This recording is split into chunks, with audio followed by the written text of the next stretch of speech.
Israel Hamas మధ్య సంవత్సరంన్నరగా జరుగుతున్నటువంటి యుద్ధంలో ఈ హమాస్ చీఫ్ ఎవడైతే ఉన్నాడో యాహ్యా సిన్వర్ ని గత సంవత్సరమే ఐడిఎఫ్ బృందాలు మట్టుపెట్టాయి. ఆ తర్వాత గత నెల అంటే 2025 మే నెల మొదట్లోనే యాహ్యా సిన్వర్ తమ్ముడు మహమ్మద్ సిన్వర్ ను కూడా ఐడిఎఫ్ బృందాలు మట్టుపెట్టాయి. కాకపోతే ఆ మృతదేహాలని తీసుకోలేదు. ఎక్కడ ఖాన్ యూనిస్ ఆసుపత్రి, ఐరోపా ఆసుపత్రి కిందే సొరంగం ఉంది. ఆ సొరంగంపై దాడి చేసి మరీ ఐడిఎఫ్ బృందాలు అయితే ఈ మహమ్మద్ సిన్వర్ ను కూడా మట్టుపెట్టాయి. ఈ మహమ్మద్ సిన్వర్ తో పాటు మరో 2 మృతదేహాలు కూడా దొరికి, వీళ్ళతో పాటు మరికొన్ని మృతదేహాలు కూడా దొరికి వాటిని గుర్తించలేదు.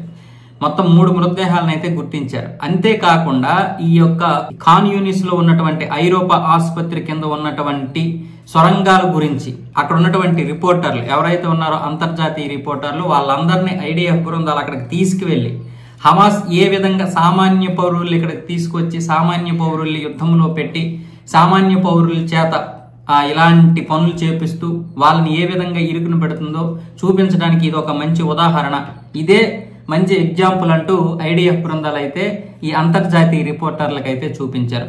ఇప్పుడు మహమ్మద్ సిన్వర్ తో పాటు Rafah brigade commander Mohammed Shabana, Khan Younis battalion commander Mahdi బుర్రా మృతదేహాలను అయితే ఐడిఎఫ్ బృందాలు గుర్తించాయి. మిగిలిన వారిని గుర్తించాల్సి ఉందని కూడా చెప్పాయి. దాదాపు 8 మీటర్ల లోతైన సొరంగంలో వీరు నక్కినట్లు ఇజ్రాయెల్ దళాలు చెబుతున్నాయి. ఇక్కడ తమ దళాలు దాడి చేసిన ఆసుపత్రి మాత్రం సాధారణంగా కొనసాగుతూనే ఉంది.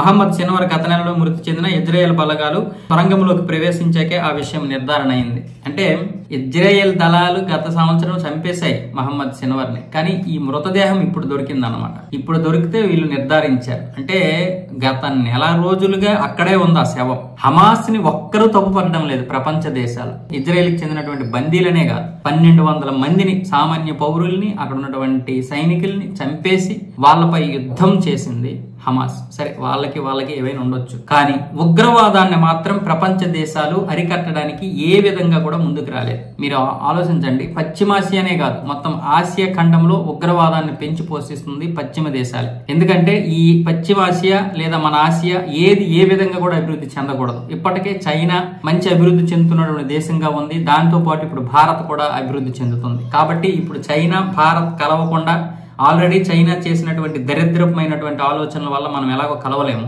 కానీ ఇంకా ఎక్కడైనా కలిసే అవకాశాలు ఉన్నాయేమో. ఈ పిచ్చి ట్రంప్ ఉన్నాడు కదా, పిచ్చి నిర్ణయాలు తీసుకొని మళ్ళీ చైనా భారత్ కలిసే అవకాశాలు ఉంటాయేమని.